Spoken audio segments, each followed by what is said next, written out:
Hands down, most emotional MCU movie to date.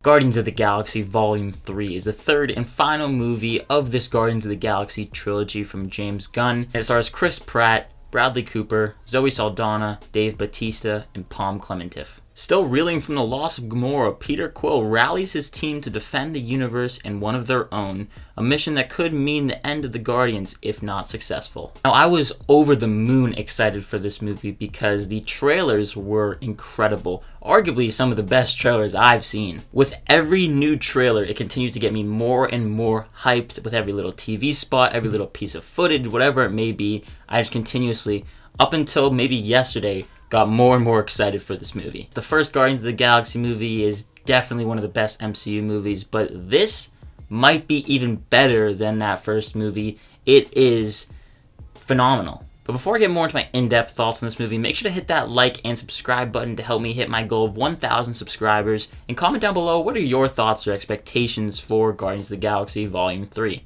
But let's keep talking about the movie. I mentioned that this is probably the most emotional MCU movie to date, and I think I was definitely preparing myself for that because the trailers were marketing it as the last kind of movie with these Guardians. This group of Guardians as we know them at least, and especially setting up a bit of an origin story for Rocket Raccoon and learning as the audience where this character came from. Which is just such a perfect way to end this trilogy because Rocket Raccoon has had little hints throughout the first movie and the second movie as to talking about his insecurities with himself and mentioning how he's had a bit of a dark past. But I, like many of you, didn't really know what was in store for Rocket and his story. And in this movie, you really get to see where he came from, and this character is now fully fleshed out, which I love because I'd argue that Rocket is one of my favorite characters as of right now. I'm going to praise this movie a lot, but I really want to drive home the point of how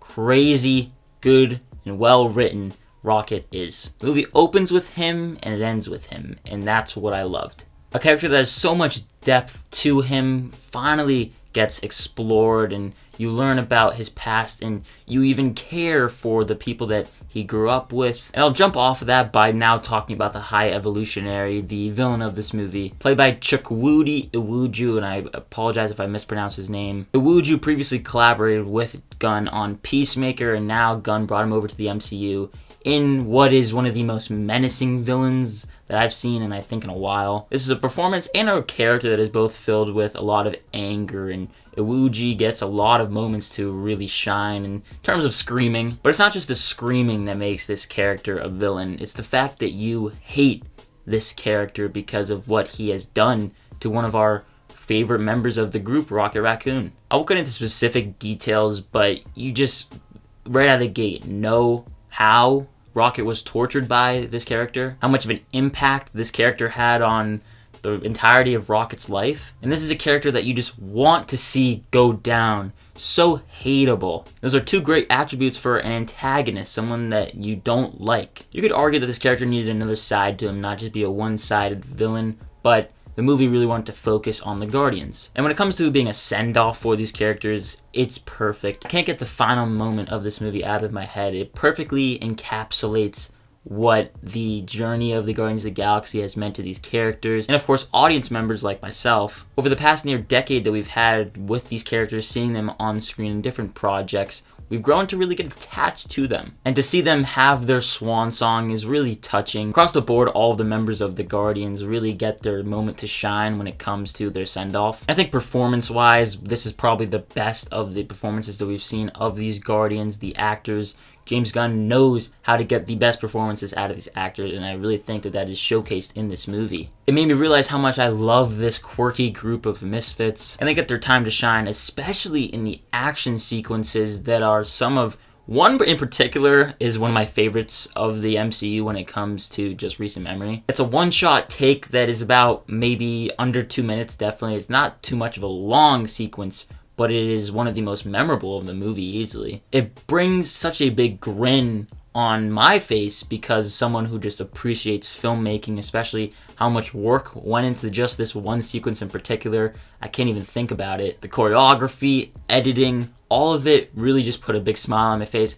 Also just because it was really cool to see these characters kicking ass. That was an intense moment, and there are plenty of intense moments sprinkled throughout the movie. And the pacing of this movie is great. I never really felt the length of this movie, the runtime. I continuously just wanted to keep watching what was going to happen next. Not getting bored or feeling like the movie was too long. There wasn't any moments that felt wasted. If I were to pick one nitpick that I didn't love about this movie, is that some of the emotional moments get cut away by a joke, which is understandable when it comes to James Gunn. He has done that with multiple of his movies. And it's definitely not a big complaint for me, because at the end of the day, this movie drew out the tears from me. But especially with Drax, who basically is just a jokester now, there was a couple moments where I was kind of getting annoyed with him, but then he would redeem himself, or specifically Gunn would redeem the character by giving him a moment to shine and not just being a goofball. And Mantis kind of contributed to that a little bit, but I also just want to say that Palm Clementif,